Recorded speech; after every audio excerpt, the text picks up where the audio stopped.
행복한 아침입니다. 11월 17일 새벽 보리떡으로 시작하겠습니다.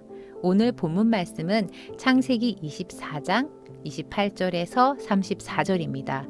그리고 제목은 라반의 환대입니다. 함께 말씀을 보도록 하겠습니다. 그 여자가 그에게 이르되 나는 밀가가 나홀에게서 낳은 아들 부두엘의 딸이니이다.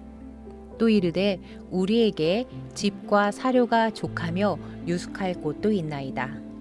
이에 그 사람이 머리를 숙여 여호와께 경배하고 이르되 나의 주인 아브라함의 하나님 여호와를 찬송하나이다.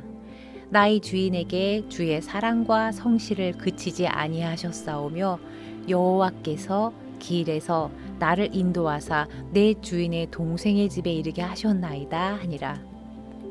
소녀가 달려가서 이 일을 어머니 집에 일렀더니 리브가에게 오라버니가 있어 그의 이름은 라반이라. 그가 우물로 달려가 그 사람에게 이르러 그의 누이의 코골이와 그 손의 손목걸이를 보고 또 그의 누이 리브가가 그 사람이 자기에게 이같이 말하더라 함을 듣고 그 사람에게로 나아감이라. 그때에 그가 우물가 낙타 곁에 서 있더라. 라반이 이르되 여호와께 복을 받은 자여 들어오소서. 어찌 밖에 서 있나이까. 내가 방과 낙타의 처소를 준비하였나이다. 그 사람이 그 집으로 들어가매 라반이 낙타의 짐을 부리고 집과 사료를 낙타에게 주고 그 사람의 발과 그의 동행자들의 발을 씻을 물을 주고 그 앞에 음식을 베푸니 그 사람이 이르되 내가 내 일을 진술하기 전에는 먹지 아니하겠나이다. 라반이 이르되 말하소서. 그가 이르되 나는 아브라함의 종이니이다.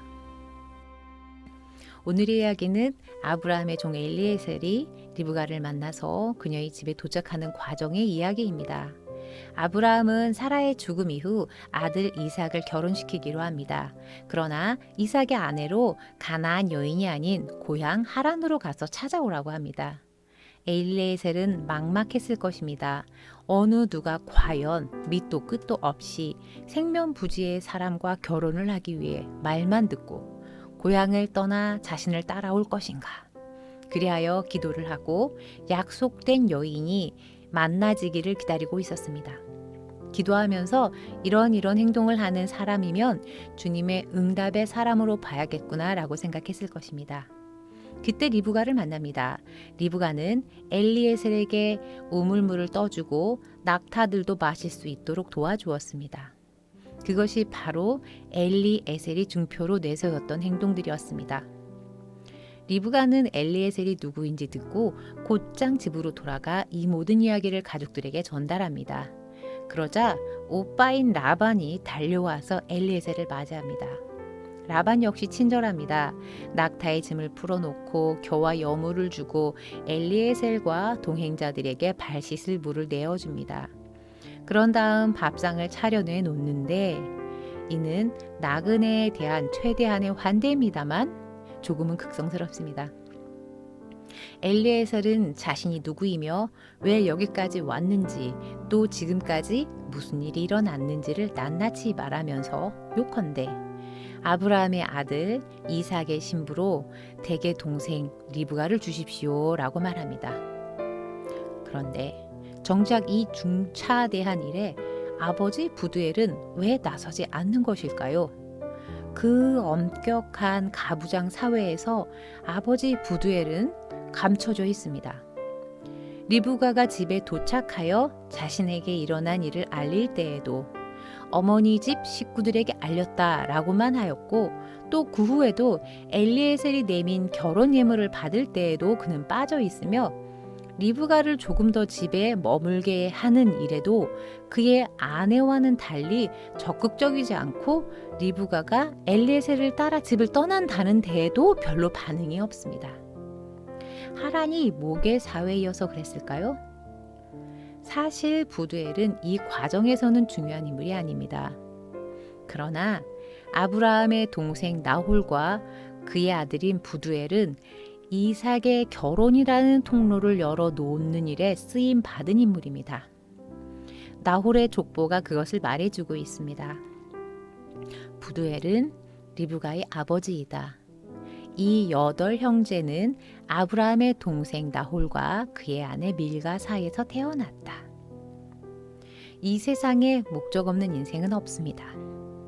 하나님은 우리 한 사람 한 사람을 통해 하나님의 뜻과 목적을 이루어 가십니다. 그래서 하나님께 쓰임받는 인생, 그 생애 자체가 축복받는 삶입니다. 각자 인생에는 저마다의 역할이 있는 것입니다. 라반도 부두엘도 자신의 역할을 다한 것입니다. 이어달리기를 하는 것처럼 자신이 달려야 할 구간을 잘 소화해낸 사람들입니다.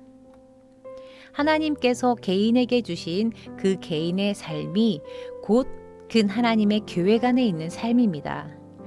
자신에게 주어진 달란트만큼의 역할이 있고 그 역할의 주인공은 바로 자기 자신인 것입니다. 그런데 가장 슬픈 일은 비교에서 시작됩니다. 누구는 비중이 있으니까 더 많이 중요한 역할을 한 것이고 누구는 비중이 없고 하찮은 일이나 하는 그런 역할이라고 판단하는 것이 문제가 되는 것입니다. 세상에 하찮다고 표현되는 일이 어디에 있겠습니까? 그 어느 누구의 삶도 비교의 대상이 되어서는 아니 됩니다. 그 어느 누구의 삶도 비교의 대상이 되어서는 안 되는 것입니다. 그 한 사람만으로도 충분히 고귀한 존재인 것입니다. 아버지 부두엘도 아브라함의 동생 나홀도 하나님의 계획 안에서 자신의 역할을 묵묵히 감당한 것입니다. 보이지 않는다고, 드러나지 않는다고 보잘것없는 삶이 아닌 것입니다. 세상에 중요하지 않은 사람은 한 명도 없는 것입니다. 하나님 안에서 한 분 한 분이 너무나 소중하고 아름다운 것입니다. 비교하지 않고 자신에게 주어진 일상의 부분을 잘 감당하면 되는 것입니다. 한 사람 한 사람 하나님 앞에 너무나도 소중한 존재인 것입니다. 오늘 하루도 하나님의 큰 계획 안에서 소중한 하루, 축복된 하루 보내시길 기도합니다. 기도하겠습니다. 사랑의 하나님, 오늘 하루도 하나님의 은혜 안에서 제게 주어진 일상을 살아갑니다. 이 삶이 하나님의 계획이며 은혜임을 깨닫게 하시고 감사함으로 더 소중히 살아갈 수 있도록 인도하시옵소서. 오늘을 주신 주님께 감사드리며 예수님 이름으로 기도드립니다. 아멘.